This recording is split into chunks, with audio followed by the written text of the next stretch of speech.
देखें, एक बड़ा ही परंपरागत मिष्ठान है जो यहाँ दुकान लगी हुई है।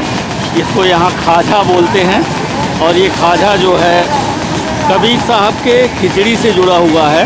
यह एक परंपरागत मिष्ठान है जो यहाँ पर सिर्फ इसी अवसर पर मिलता है और यहाँ दूर दूर से लोग आते हैं, दुकानदार लगाते हैं और ये खाजा ही बनाते हैं। और ये खाजे का बड़ा महत्व है, एक सांस्कृतिक महत्व है हमारे खिचड़ी के पर्व के लिए।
ये देखें, कबीर साहब की का समाधि और मजार स्थली दोनों आमने सामने हैं, अगल बगल।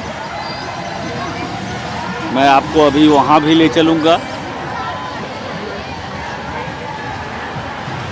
दाहिने हाथ कबीर साहब की समाधि स्थली है और बाएं हाथ कबीर साहब की मजार स्थली है। यहाँ गौर करने की बात यह है कि मकर संक्रांति का त्यौहार सभी धर्मों के लिए कोई भेद नहीं और इस स्थल पर आकर के कोई भेद आपको नहीं मिलेगा। सभी बराबर से आते हैं, मेले में आनंदित होते हैं। और अभी मैं आपको मजार और समाधि स्थली दोनों पर दिखाऊंगा कि कैसे सभी समुदाय के लोग खिचड़ी चढ़ाते हैं। खिचड़ी यहाँ की परंपरागत रिवाज है, परंपरा से चढ़ाई भीड़ है।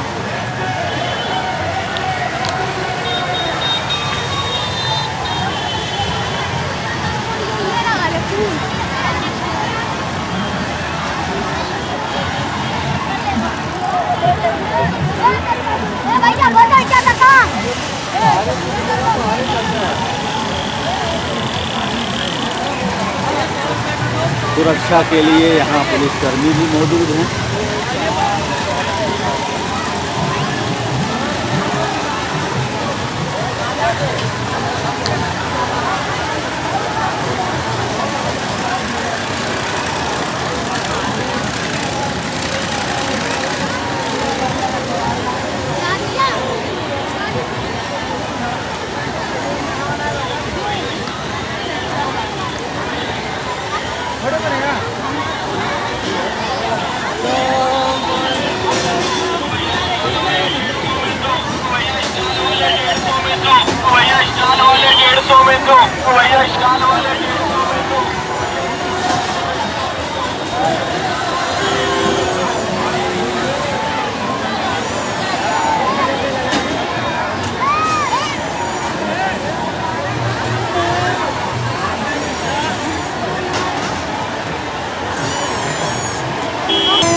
हर एक सामान 20 रुपए में ले जाइए, 20 रुपए में हर एक सामान ले जाइए।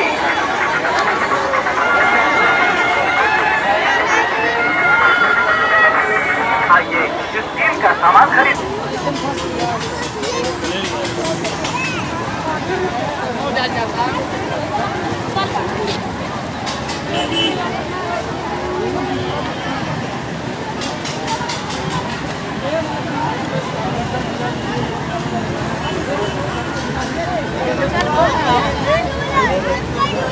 छोटका है भाई, छोटका है, छोटका है, छोटका है।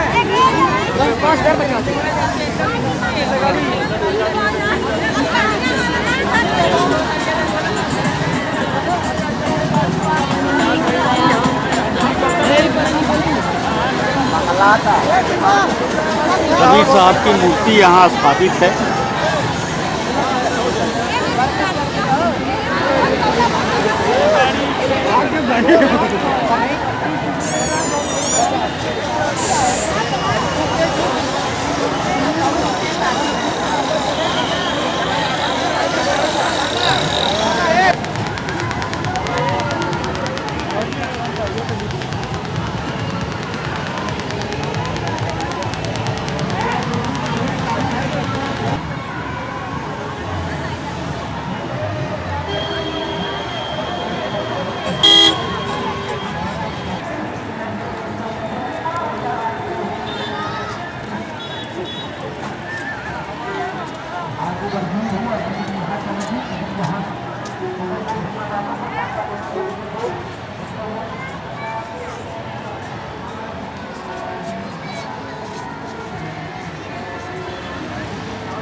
पर उत्तर प्रदेश राज्य पुरातत्व की तरफ से उस समय से यहाँ पर कार्यरत हैं जब यह इतना बड़ा ढांचा, इतनी बड़ी इमारतें और तरह तरह की चीज़ें कबीर साहब के समाधि मजार स्थली पर नहीं हुआ।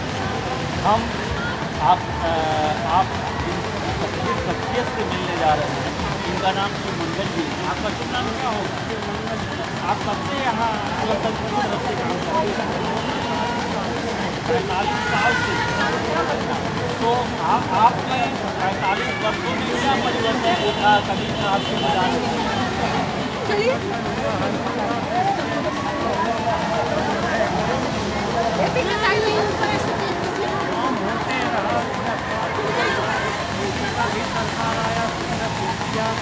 करते रहे बराबर, ऐसे चल रहा है।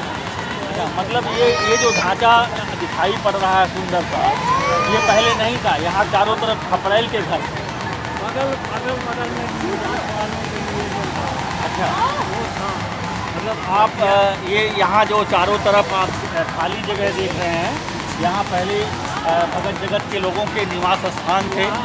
ये सामने भी या सामने दिखा दीजिएगा, ये सामने जितनी भी जगह खाली दिखाई पड़ रही है, ये सब पहले भगत जगत या इस मंदिर और समाधि और मजार से जुड़े हुए लोगों का यहाँ घर था खपरैल का, जो सरकार ने बनवाते समय इसे हटाया और हटा करके समाधि और मजार स्थली का यह सुंदर रूप आपके सामने प्रस्तुत किया।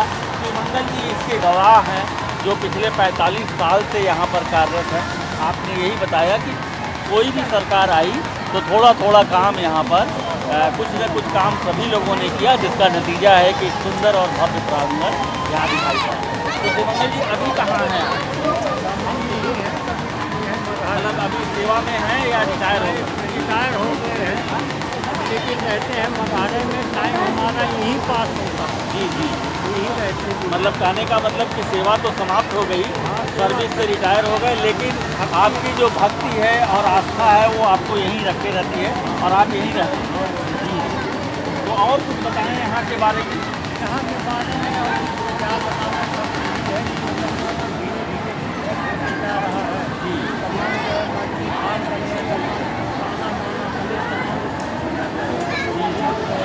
ये हमारे आगे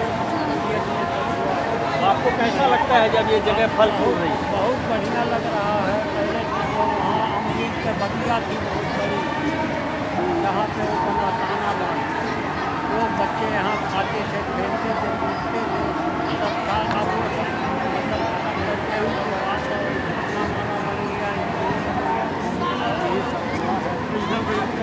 साथियों यहाँ अभी इसके पीछे एक बाहरी जगह उत्तर प्रदेश पुरातत्व ने लिया और जहाँ का जिक्र कर रहे हैं वहाँ पर बहुत सारे ताना बाना टेंट, कबीर कला वीथिका, साउंड एंड लाइट, जिसको हम आपको दिखाएंगे अलग से। एक अंतर्राष्ट्रीय कबीर अकेडमी की भी स्थापना हुई है और शिवमंगल जी बता रहे हैं कि इन्हें बड़ा अच्छा लगता है ये देख करके कि जिस जगह पर यहाँ बहुत बुरी हालत में वो रहना शुरू किए थे, आज यह जगह विकसित हो रही है, सुंदर बन रही है, तो बड़ा ही अच्छा उनको महसूस हो रहा है। और अपना सेवा काल पूरा करने के बाद वो आज भी उनका मन यहीं रमता है और यहीं के रहने वाले हैं, लेकिन अपना अधिकांश समय इसी समाधि और मजार पर टहल घूम करके वो अपना बिताते हैं। रहने वाले तो हम यहाँ से 40 किलोमीटर पश्चिम की तरफ है, जंगियावा बाजार की तरफ, लेकिन हमको यहाँ अच्छा लगा, घर द्वार छोड़ दिए हैं, यही है। तो ये इस मामले में कबीर साहब का मजार और समाधि स्थल भी आप कुछ बताएंगे।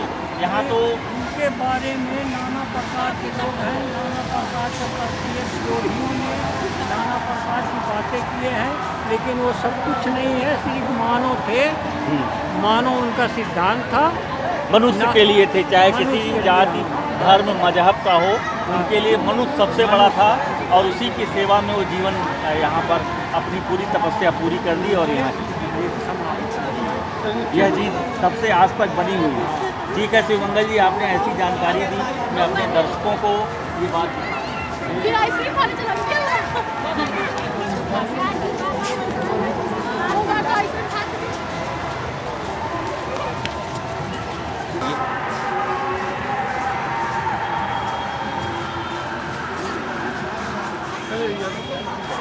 चले जाइए।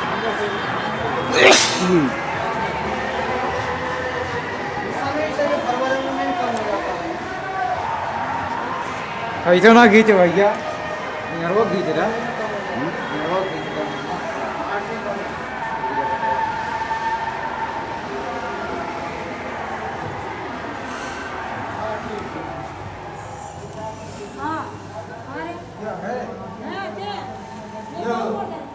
भैया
देखिए यहाँ पर एक कबीर साहब से जुड़ी हुई जो उनकी शिक्षाएं थी उसके साखी शबद रमैनियों का एक सुंदर कलेक्शन यहाँ पर प्रस्तुत किया है।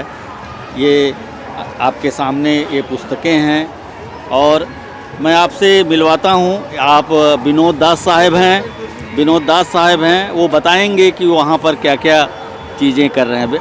अपना परिचय दें पहले।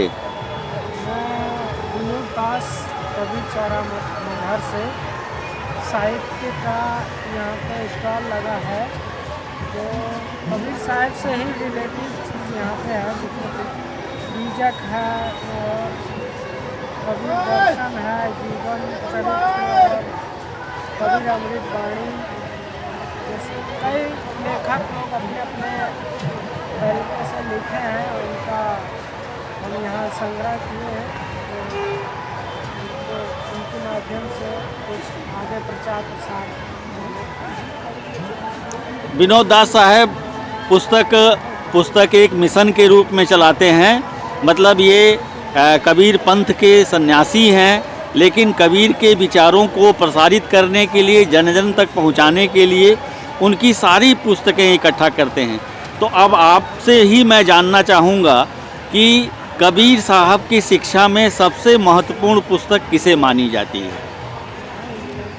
बीजक है, जैसे साखी शबद और रमैनी, ये तीनों मिलाकर बीजक सबसे महत्वपूर्ण ग्रंथ है कबीर साहब। यानी आप कह रहे हैं कि कबीर पंथ में सबसे महत्वपूर्ण रचना उनकी बीजक मानी जाती है और सभी पंथ के अनुयायी सन्यासी उसी बीजक का ही अनुशीलन करते हैं। आप ऐसा कह रहे हैं? जी जी।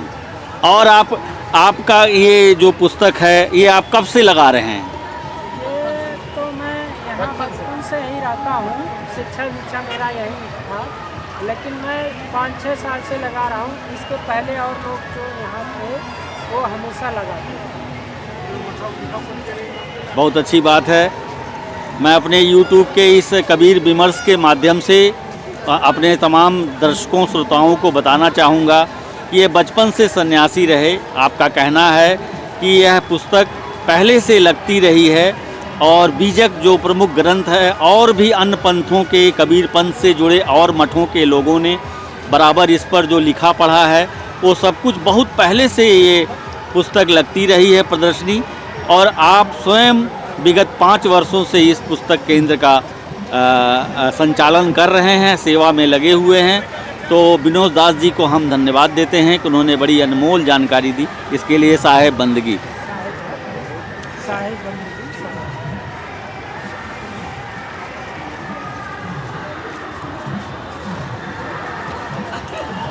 ये कबीर साहब की समाधि स्थली और वो कबीर साहब की मज़ार, दोनों ही बहुत ही सुंदर ढंग से यहाँ निर्मित हैं।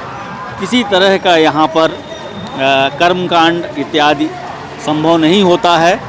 यहाँ बड़े ही शालीनता से लोग आते हैं, कबीर साहब का दर्शन करते हैं और फिर मेले में अपना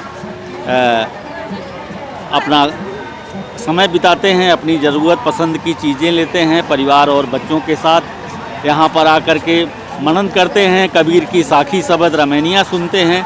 इसलिए आपको इन जगहों पर कोई भी किसी भी तरह की बंदिश, कोई भी स्वयं का अनुशासन आप देख सकते हैं। जो दर्शनार्थी भी आए हैं वो बड़े संयम से यहाँ आते हैं, दर्शन करते हैं और फिर मेले का एक आनंद लेते हैं। कोई बहुत सुरक्षा, पुलिस इत्यादि आपको यहाँ नहीं दिखने की ज़रूरत नहीं पड़ती है। ये अनुशासन बताता है कि कितना स्वयं में यह जगह सौहार्द, सामाजिक एकता और भारतीयता का एक उदाहरण है कि भारतीय समाज सदियों से किस तरह से संचालित होता रहा है, किस तरह से रोज़ की ज़िंदगी जी जाती है। यह किसी के से कहने की नहीं बल्कि अपनी आँखों से आपको देखने की ज़रूरत है। यह आम जन, जो आम जनता है, वह किसी भी तरह के वैमनस्यता, किसी भी तरह के पूर्वाग्रह या किसी भी तरह के द्वेष में नहीं जीती है। सभी धर्मों, जातियों इत्यादि के लोग बहुत ही सौहार्दपूर्ण ढंग से इन जगहों पर आते हैं, दर्शन करते हैं, अपनी मनचाही काम करते हैं।